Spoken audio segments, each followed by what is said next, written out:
Hello po mga boss, ako po pala si Ano J Master Mason po mga boss. Ang YouTube channel natin mga boss ay Ano J. Ang topic ay mga construction, pagmamason, paggagawa sa warehouse, pagka-tiles. So yan po yung mga topic natin po mga boss sa video natin sa YouTube channel. So ngayon po mga boss, kung dumaan po ako sa inyong screen, pwede nyo po akong i-subscribe para makapanood po kayo ng mga installation po mga boss. Konting babahagi lang natin yung mga konting idea natin. So tayo po ay mason po mga boss. So diyan na tayo tumanda. O kita nyo naman po mga boss, oh, di ba? May mga bigutin na tayo na may puti. So tumanda na tayo sa pagmamason po mga boss. Kaya marami na tayong maibabaging paunti-unting idea, tapos marami na rin video. So marami na rin tayong nabahaging idea po mga boss. So ngayon, wag na nating patagalin mga boss. Magbahagi na tayo sa kunting video natin, ang mga idea natin na konti. Makakatulong din naman tayo sa kapwa natin mga labor, mason, o kung baguhan ka lang sa construction. Yun ang napakalaga mga boss. Okay, wag na natin patagalin. Introhan na natin.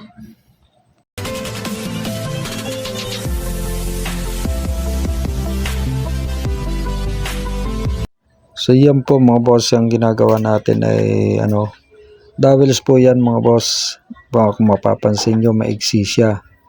So sa susunod mga bossing, yung mga ganyang maigsing dowels ay hindi na natin dapat gawin yan. Dapat nandun tayo sa medyo mahaba mga bossing, kasi maigsi naman talaga yan, Kaya pag maigsi mga boss, babalintong yung asintada natin. So yan mga boss naman yung yung isang dugtungan natin. So sinukat ko mga boss, bali siya, 40 or 35. So ganun. Yun talagang kasarapan mga boss na dugtungan, 35 o kaya 40. Tapos tatalian mo siya mga 4 o kaya 5. So matibay yung dowels natin, yung dugtungan ng mga pa-vertical na bakal. Kaya yung asintada natin, lalo na kung di 4, hindi siya basta-basta hihiga o tatagilid. Kasi nga po maganda yung pagkadugtong natin ng mga dowels. Ayan, di ba? Hindi katulad nung kanina, nung pinakita ko kanina, napakaigsi naman. Parang isang kalatindang ka lamang yan o gis lamang. Mahirap na pag nandun ka na sa taas, matutumba yung asintada mo pag maigsi yung splice. Kaya kinakailangan mo boss, mahaba yung splice ng mga dowels, mahaba. So nandiyan naman tayo mga bossing sa housing. Yan nga, umaakyat tayo sa scaffolding. So ang gagawin natin dyan mga boss ay magbabaklas tayo ng scaffolding. Kasi nga yung scaffolding na yan mga boss ay ginamit natin sa pag-install ng spandrel dyan sa ceiling eaves. So ngayon babaklasin ko na kasi ililipat natin dun sa kabilang unit. So yan, ang mababahagi ko naman dito sa ating ginagawa na to sa pagbabaklas mga boss, marami akong nakikita mga kapwa ko construction boy, mason, labor, or baguhan lang na sa construction. Pag inutusan magbaklas ng mga scaffolding ganyan mga boss, ay lumalambitin lang siya, hindi siya naglalagay ng mga apakan. Meron ako nakitang gano'n. So ngayon, ang mababagi ko lang po mga boss sa kapwa ko construction boy, inutusan kayo magbaklas ng mga scaffolding, yan, magdala kayo ng apakan.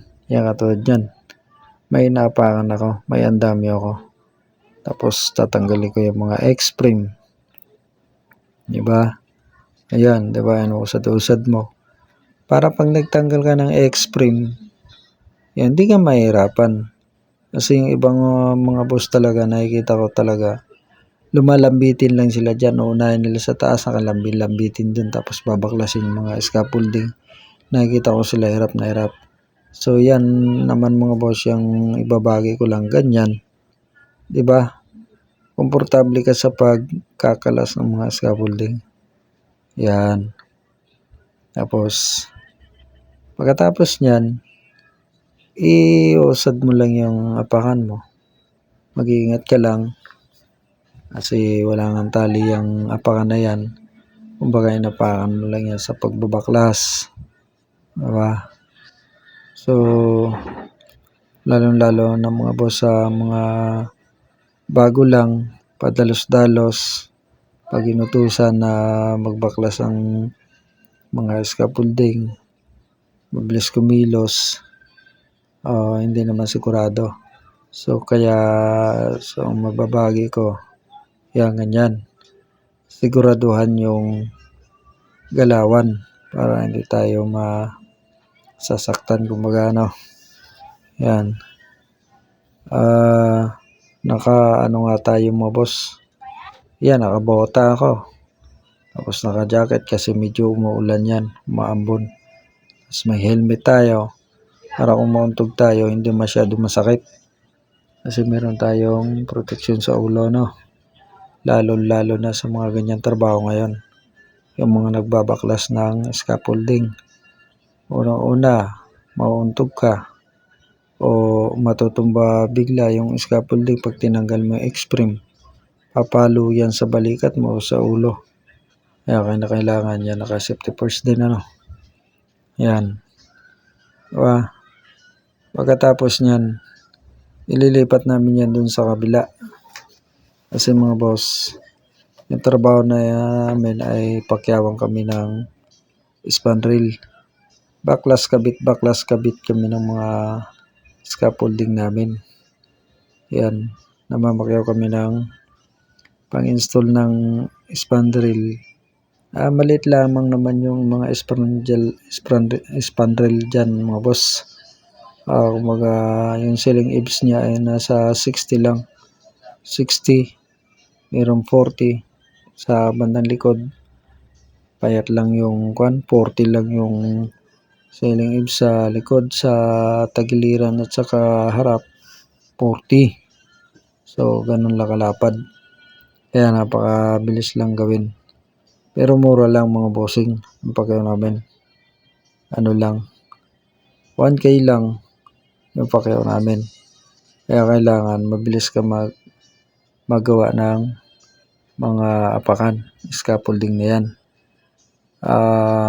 Nakukuha lang namin mga boss, mga 2 oras kami mag-install ng scaffolding, ano. Pag na-install na, kailangan mga 3 oras lang nakapag-install na kami paikot. Yan, yung katulad yan, nakikita nyo yun. Yung harap na yun, 60, yung tagliran na yun, 60 rin.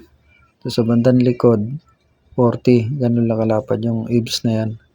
So, nakukuha namin ng ano lang yan. Minsan nakaka-2 unit kami or 3 unit. Ayan. So, nandiyan naman tayo mga bossing sa loob ng housing na yun na ay tinuro ko kanina. Pag maulan na ganyan mga bossing, malakas ang ulan. So, binibigyan kami ng contractor ng trabaho na tugma sa walang ulan. Nandun kami sa loob. Binibigyan kami ng trabaho. So, yun na nga yung nabigyan niyang trabaho mga boss. Yung kasama ko, nag-skim coach siya dyan. Tapos ako naman yung nagkakating ng ng mga hamba. So, yung kinakatingan ko na hamba mga boss, steel door. Bakal yan. Pati yung mga plus door niya, bakal din. Ngayon, ginagamit kong pintura dyan mga boss ay kulay brown. Ang pangalan niya ay Dutch brown. Dutch brown yung natin. Pintura. Makintab siya na kulay brown. So, enamel siya. Yan. Gagamitan mo lang siya ng pang nagkakating ka, gagamit ka lang ng brush na number 1. Tapos meron kang thinner. Pag medyo malapot yung pintura, nahirapan ka mag-cutting, titimplahan mo lang siya ng thinner para medyo lumabnaw para madaling ikating. So ganun lang po mga boss. Yan, Dutch brown na pambakal. Yan, enamel ang pangalan po mga boss. So hanggang dito na lang po muna ang ating video mga boss. Sa mga viewers and subscriber natin, new subscriber, ingat po kayo palagi and bye. Pagpalain po kayo and God bless po sa inyo.